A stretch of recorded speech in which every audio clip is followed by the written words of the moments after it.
கர்த்தர் நல்லவர். கர்த்தருடைய பரிசுத்த நாமம் மகிமைப்படுவதாக. நாம் இன்றைக்கு ஒரு வேத பகுதியை வாசித்து அதில் இருந்து கர்த்தருடைய வார்த்தையை தியானிக்க இருக்கிறோம். 2 நாளாகமம் 34வது அதிகாரம் 22வது வசனத்திலிருந்து 33வது வசனம் வரை எடுத்த யாராவது ஒருத்தர் வாசியுங்கள்.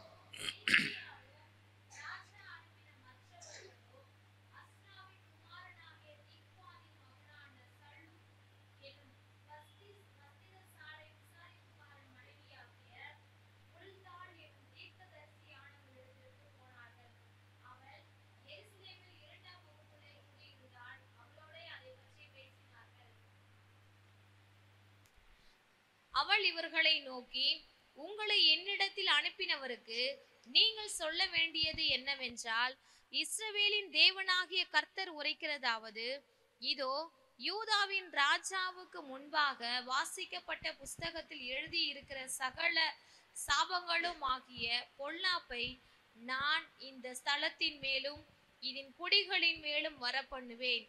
அவர்கள் என்னை விட்டு தங்கள் கைகளின் கிரியைகள் எல்லாவற்றிலும் எனக்கு கோபம் உண்டாக்க வேறே தேவர்களுக்கு தூபம் காட்டினபடியினால் என் உக்கிரம் அவிந்து போகாதபடி இந்த ஸ்தலத்தின் மேல் இறங்கும் என்று கர்த்தர் உரைக்கிறார்.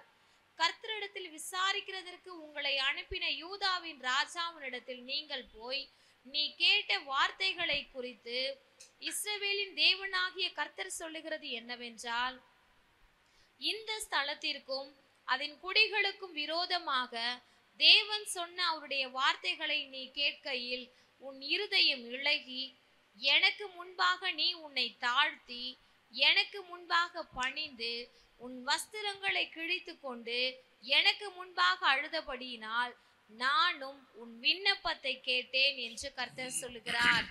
இதோ நான் இந்த ஸ்தலத்தின் மேலும் இதன் குடிகளின் மேலும் வரப்பண்ணும் எல்லா பொல்லாப்பையும் உன் கண்கள் காணாதபடிக்கு நீ சமாதானத்தோடே உன் கல்லறையில் சேர்த்து கொள்ளப்பட நான் உன்னை உன் பிதாக்கள் அண்டையிலே சேர பண்ணுவேன் என்கிறார் என்று சொன்னால், அவர்கள் ராஜாவுக்கு மறு செய்தி கொண்டு போனார்கள்.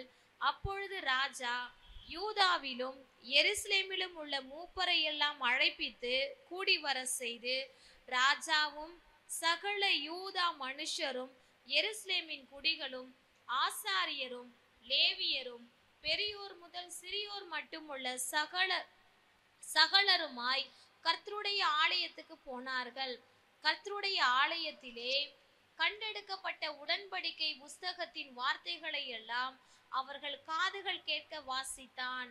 ராஜா தன் ஸ்தானத்திலே நின்று அந்த புஸ்தகத்தில் எழுதியிருக்கிற உடன்படிக்கையின் வார்த்தைகளின்படியே தான் செய்வதினாலே கர்த்தரை பின்பற்றி நடப்பேன் என்றும் தன் முழு இருதயத்தோடும் தன் முழு ஆத்துமாவோடும் அவருடைய கற்பனைகளையும் அவருடைய சாட்சிகளையும் அவருடைய கட்டளைகளையும் கை கொள்ளுவேன் என்றும் கர்த்தருடைய சந்நிதியில் உடன்படிக்கை பண்ணி எருசலேமிலும் பென்யமீனிலும் காணப்பட்ட யாவரையும் அதற்கு உட்பட பண்ணினான்.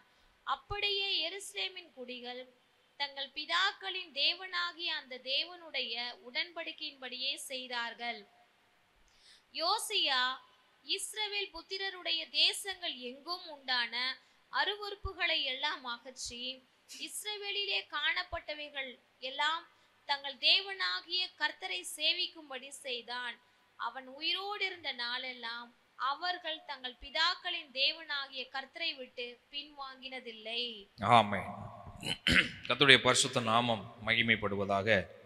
யோசியா ராஜாவினுடைய நாட்களிலே கர்த்தர் அவர்களுடைய வாழ்க்கையில் இடைப்பட்டதான ஒரு சம்பவத்தை தான் நம்மால் இங்கு வாசிக்க முடிந்தது. யோசியா ராஜாவை பார்த்து ஆண்டவர் சொல்றாரு, நீ சமாதானத்தோட இருப்ப அப்படிங்கிற மாதிரி இதுல நீங்க வாசிச்சு வந்தீங்கன்னா அறிந்து கொள்ள முடியும். இந்த சமாதானமுள்ள வாழ்க்கையை யோசியா பெற்றுக்கொள்வதற்கு சில அந்த கண்டிஷன்ஸ் அப்ளைடுங்கிற மாதிரி சில காரியங்களை கர்த்தர் சொல்லி அதை யோசியா ராஜா பின்பற்றி அதன் பிற்பாடு அவர் சமாதானமுள்ள ஒரு ஜீவியத்தை வாழ்ந்ததாக நம்மால் அறிந்து கொள்ள முடிகிறது. யோசியா ராஜா ரொம்ப சின்ன வயதிலேயே ராஜாவானவர். மிக சின்ன வயசு. 1வது வசனத்தை வாசிச்சோம்னா, யோசியா ராஜாவாகிற போது 8 வயசு. எத்தனை வயசுல ராஜாவாயிட்டாரு? 8 வயசு. அப்புறம் எத்தனை வருஷம் அரசாட்சி பண்ணியிருக்கிறாரு? 31 வருஷம் அவர் அரசாண்டார். சார், இப்படிப்பட்டதான ஒரு ராஜா, இவருடைய காலம் எப்படிப்பட்டதா இருந்தது அப்படின்னா, நீங்க சரித்திரத்தின் மற்ற பகுதிகளை வாசி பார்த்தீங்கன்னா, எங்கு பார்த்தாலும் யுத்தம். இஸ்ரவேலருக்கு விரோதமாக, யூதாவுக்கு விரோதமாக எதிராளிகளுடைய கூட்டம் பெருகி இருந்ததான காலம். அவர்களுடைய தோல்வி தொடர்நிலையாக இருந்ததான ஒரு காலம். வெற்றி என்பது கணிக்க முடியாத ஒன்றாய், பெற்றுக்கொள்ள முடியாத ஒன்றாகவே பார்க்கப்பட்டதான காலம். அப்படிப்பட்ட ஒரு காலத்துல தான் இந்த யோசியா ராஜாவாக என்ன செய்யறாரு? வரார். தோல்வியை மற்ற ராஜாக்கள் அவங்களுடைய வாழ்க்கையில சந்தித்ததற்கு பல காரணங்கள் இருந்தது. ஆனாலும் இஸ்ரவேல் ஜனங்களுக்கு தோல்வி என்பது அது எப்போதும் சற்று ஆச்சரியத்தை உண்டு பண்ணக்கூடியதாகவே என்ன செய்தது? இருந்தது. ஸோ அப்படிப்பட்ட காலத்துல தான் யோசியா ராஜாவாகிறாரு. யோசியாவை குறித்து சொல்லும் போதே கர்த்தருடைய வார்த்தை இப்படியாக சொல்லுகிறது. யோசியா என்ன செய்தார்? அவர் நீங்க வாசிச்சு பார்த்தீங்கன்னா, மற்ற ராஜாக்களை போல அவர் என்ன செய்யல, இல்ல, மாறாக அவர் கர்த்தருக்கு பயந்து நடக்கிறத தெரிந்து கொண்டு இருந்ததாக சொல்லப்படுகிறது. இப்ப ஏற்கனவே தோல்விக்கென்று சொல்லி இந்த ஜனங்கள் மூலமாக தேவன் சிலவற்றை இவங்க இப்படி பண்ணாங்க, அதனாலதான் இவ்வளவு தோல்வி, இவங்க இப்படி பண்ணாங்க அதனால இவர்களை கைவிட்டேன் அப்படின்னு ஆண்டவர் நிறைய காரியங்களை சொல்லி வச்சிருந்தார் பாருங்க. அது எல்லாவற்றையும் மீண்டும் ஞாபகப்படுத்துகிறார். அவைகளிலிருந்து எப்போது நீயும் உன் தேசத்தின் ஜனங்களும் வெளியே வரீங்களோ, என் கற்பனைகளை எப்ப கை கொள்றீங்களோ, நான் சொன்னபடி எப்பொழுது உங்களுடைய நடவடிக்கையில் இருக்குதோ, அப்போது உங்களுடைய வாழ்க்கையில் சமாதானம் இருக்கும். அப்படின்னா என்னன்னா, இதுவரைக்கும் அவங்களுக்கு என்ன இல்லை? சமாதானம் இல்லை. யுத்தம் யுத்தம் யுத்தம் யுத்தம். யாரு ராஜ்யபாரத்துக்கு வந்தாலும் என்னதான் நடக்குது? யுத்தம் நடக்குது. நிம்மதியாவே என்ன செய்ய முடியல, இருக்கவே முடியல.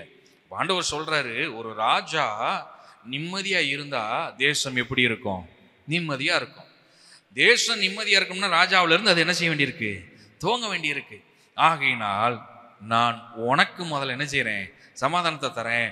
அப்புறம் தேசம் அது அமெரிக்கை உள்ளதாக இருக்கும், தேசம் சமாதானம் உள்ளதாக இருக்கும். தேவ பிள்ளைகளே, இன்றைக்கு இதுல இருந்துதான் நம்ம சில காரியங்களை கற்றுக்கொள்ள போகிறோம். நம்ம ஒவ்வொருவருடைய வாழ்க்கையிலையும் பிரதானமானது சமாதானம்.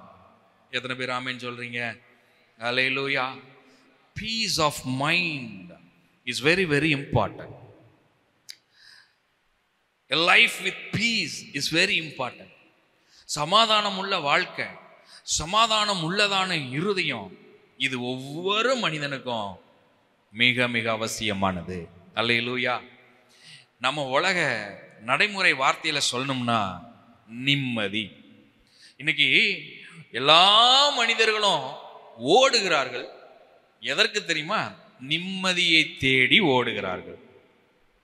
புரியுதா உங்களுக்கு? நிம்மதி எங்கே எங்கேன்னு ஓடி பார்த்தேன், ஆனா அது எங்கேயும் இல்லை அப்படின்னு பாடுறதெல்லாம் கேட்டிருக்கிறோம். எங்கேயுமே நிம்மதி இல்லை. மனுஷன் அப்படித்தான் ஓடிக்கிட்டே இருக்கிறான். மேற்குல இருக்கிற ஆளெல்லாம் கிழக்குக்கு போகுது, கிழக்கு இருக்கிற ஆளெல்லாம் மேற்குக்கு போகுது. எங்கெங்க போறீங்க? சமாதானம் கிடைக்கணும், நிம்மதி கிடைக்கணும். வடக்கு இருக்கிற ஆளு தெற்குக்கும், தெற்கு இருக்கிற ஆளு வடக்குக்கும். இப்படி ஜனம் ஓடிக்கிட்டே இருக்கு. எப்படியாவது நிம்மதி வேணும், சமாதானம் வேணும். இன்னும் சிலர் உழைத்தால் சமாதானத்தை பெற்றுக்கொள்ளலாம், நிம்மதியை பெற்றுக்கொள்ளலாம்னு உழைப்பு உழைப்பு உழைப்புன்னு ஓடுறாங்க. ஆனா அங்கேயும் என்ன இல்லை? நிம்மதி இல்லை, சமாதானம் இல்லை. இன்னும் சிலர் எந்த வம்பு தும்புக்கும் போக வேண்டாம், நம்ம உண்டு நம்ம வேலை உண்டு நம்ம பாட்டுக்கு இருப்போம் நினைச்சுக்கிட்டு இருக்காங்க. ஆனாலும் நிம்மதி இல்லை. ஏன்னா இவங்க வம்புக்கு போகலனாலும் இவங்களை தேடி என்ன செய்யுது? வருது. இப்படி மனிதனுடைய வாழ்க்கையில மனிதன் நிம்மதிக்காக சமாதானத்திற்காக தேடி ஓடுகிறவனாகவே என்ன செய்யறான், இருக்கிறான்.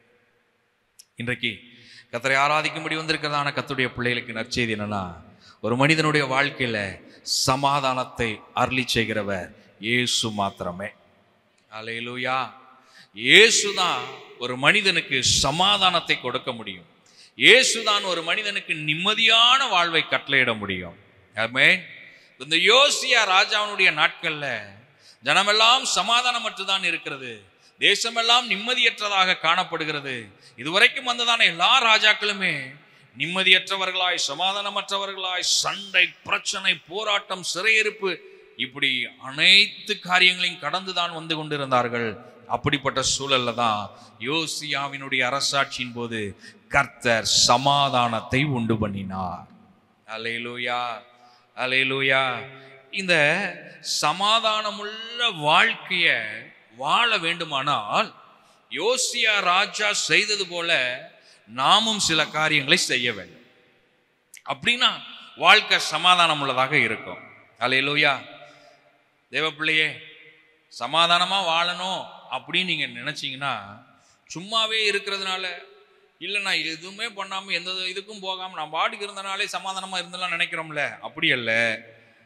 யோசியா செய்தது போல சில காரியங்களை செய்யும் போது நம்முடைய வாழ்க்கை சமாதானம் நிறைந்ததாக காணப்படும்.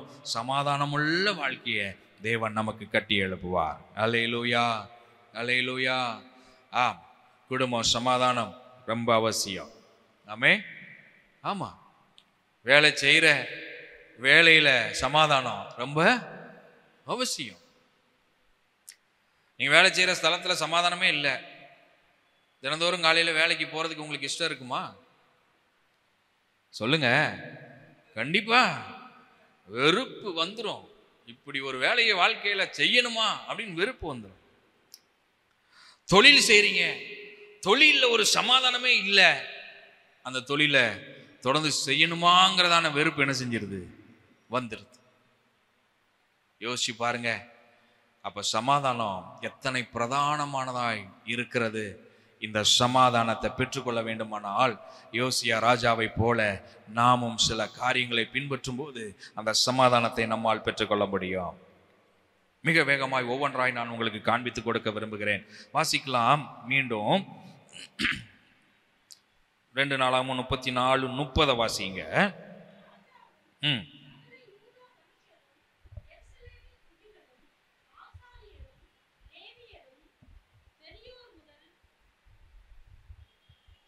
சிறியோர் மட்டுமல்ல, பெரியோர் முதல் சிறியோர் மட்டுமல்ல, சகலருமாய் கர்த்தருடைய ஆலயத்துக்கு போனார்கள். கர்த்தருடைய ஆலயத்திற்கு போனார்கள்.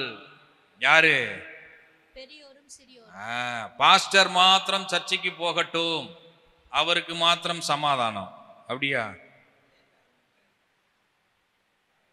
என் வீட்டுல நான் தலைவன், நான் மாத்திரம் போகிறேன், அப்படியா? என் பிள்ளை மாத்திரம் போகட்டும், இல்ல. இங்க வேதம் ரொம்ப அழகா சொல்லுது, பெரியோர் முதல் சிறியோர் மட்டுமல்ல சகலரும் கர்த்தருடைய ஆலயத்திற்கு போனார்கள். எல்லாரும் கர்த்தருடைய ஆலயத்திற்கு போனார்கள். ஆலயத்திற்கு போனா சமாதானம் கிடைக்கும். யோசிச்சு பாருங்க. கர்த்தருடைய ஆலயம் அது சமாதானத்தை அருளக்கூடியது. நீங்க ஆலயத்திற்கு வந்தீங்கன்னா கர்த்தர் உங்களுக்கு சமாதானத்தை கொடுப்பார். அல்லேலூயா. ஆமா, எப்படிப்பட்ட குழப்பம், எப்படிப்பட்ட பிரச்சனை, எப்படிப்பட்ட போராட்டம் உங்க வாழ்க்கையில இருந்தாலும் ஆலயத்துக்கு வந்துருங்க, சமாதானத்தை பெற்றுக்கொள்வீர்கள். இந்த இடத்த விட்டு போகும்போது நிம்மதியா போகலாம். உள்ள வரும்போது வேணா பெருசு பெருசா மூட்டை மூட்டையா பிரச்சனையும் போராட்டங்களையும் தூக்கிட்டு வந்திருக்கலாம். இவ்வளோ பெரிய பாரத்தை சுமக்கிறனே ஆண்டவரே அப்படிங்கிற கேள்வியோட வந்திருக்கலாம். ஆனா ஆலயத்திற்கு வந்து திரும்பி செல்லும் போது எல்லா பாரத்தையும் அவர் மீது இறக்கி வைத்தவர்களாய், வருத்தப்பட்டு பாரம் சுமக்கிறவர்களே நீங்கள் எல்லாரும் என் அண்டையில் வாருங்கள், நான் உங்களுக்கு இளைப்பாறுதல் தருகிறேன் என்று சொன்ன கர்த்தர் நமக்கு நல்ல சமாதானத்தை கொடுத்து நம்மளை ஆசீர்வதித்து அனுப்புகிறார். அப்ப ஆலயத்திற்கு போனா சமாதானம் கிடைக்கும். அல்லேலூயா, ஆமென்.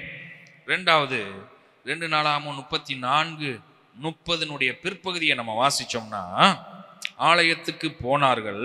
அதன் பிற்பாடு கர்த்தருடைய ஆலயத்திலே கண்டெடுக்கப்பட்ட உடன்படிக்கை புஸ்தகத்தின் வார்த்தைகளை எல்லாம் அவர்கள் காதுகள் கேட்க வாசித்தான்.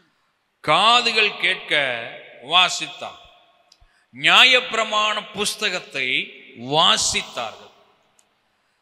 நாம புரிகிறபடி சொல்லணும்னா, நம்ம கரத்தில் இருக்கிறதான வேதத்தை வாசித்தார்கள். வேதத்தை வாசித்தால் சமாதானம் கிடைக்கும். அல்லேலூயா. வேதத்தை நேசியுங்கள், அந்த வேதத்தை வாசியுங்கள், சமாதானத்தை கர்த்தர் அருளி செய்வார். அல்லேலூயா. ஆமாங்க, நான் என்னுடைய அனுபவத்தில் ருசி பார்த்ததை சொல்றேன். எத்தனையோ நேரங்கள்ல பல கேள்விகளோடு குழப்பமான சூழல்ல வேதத்தை திறந்து வாசித்த போது அந்த எல்லா குழப்பத்திற்குமான பதிலை கர்த்தர் அதில் வச்சிருக்கிறாரு. அந்த வேத புத்தகத்தை வாசித்து மூடும் போது என் இருதயம் சமாதானத்தினால் பொங்கி வழியும். ஆமென். அப்ப வேதத்தை வாசிச்சு பாருங்களேன், அதுல தேவன் சமாதானத்தை வைத்திருக்கிறார். மூன்றாவது 2 நாளாகமம் 34:33. யோசியா இஸ்ரவேல் புத்தருடைய தேசங்கள் எங்கும் உண்டான அருவருப்புகளை எல்லாம் அகற்றி இஸ்ரவேலிலே காணப்பட்டவர்களை எல்லாம் தங்கள் தேவனாகிய கர்த்தரை சேவிக்கும்படி செய்தான். அவன் உயிரோடு இருந்த நாளெல்லாம் அவர்கள் தங்கள் பிதாக்களின் தேவனாகிய கர்த்தரை விட்டு பின்வாங்கினதில்லை. அல்லேலூயா. அடுத்தது, சமாதானம் வேணும்னா தேவனுக்கு விரோதமான அருவருப்பை நீக்க வேண்டும். நம்ம வாழ்க்கையில கர்த்தருக்கு விரோதமான அருவருப்புகள் எதுவா இருந்தாலும் அவைகளை நம்முடைய வாழ்க்கையை விட்டு நம்ம தூக்கி எரிஞ்சிட்டோம்னா கர்த்தர் நமக்கு சமாதானத்தை அருளி செய்வார். அல்லேலூயா. ஆமாங்க, தேவனுக்கு பிடித்தமில்லாத காரியத்தை இன்னுமே செஞ்சுக்கிட்டே என் வாழ்க்கையில பிரச்சனைன்னு சொல்லக்கூடாது. அந்த அருவருப்புகளை தூக்கி போட்டுருங்க, கர்த்தர் கிரியை செய்வார், கர்த்தர் சமாதானத்தை கட்டளையிடுவார். அல்லேலூயா. ஆமா, இன்றைக்கு நம்ம எதெல்லாம் கர்த்தருக்கு பிரியமில்லாத அருவருப்புகள் என்பதை சொல்லி கொடுத்து தான் தெரியணும்னு இல்லை. நமக்கே நல்லா என்ன செய்யும், தெரியும். இதெல்லாம் தேவனுக்கு பிரியமில்லாத அருவருப்புகள் என்பது தெரியும். அப்படிப்பட்ட அருவருப்புகளை எல்லாம் நம்மை விட்டு நாம் நீக்கி போடும்போது கர்த்தர் நமக்கு சமாதானம் அருளி செய்கிறார், நம்மை ஆசீர்வதிக்கிறார், உயர்த்தி மேன்மைப்படுத்துகிறார்.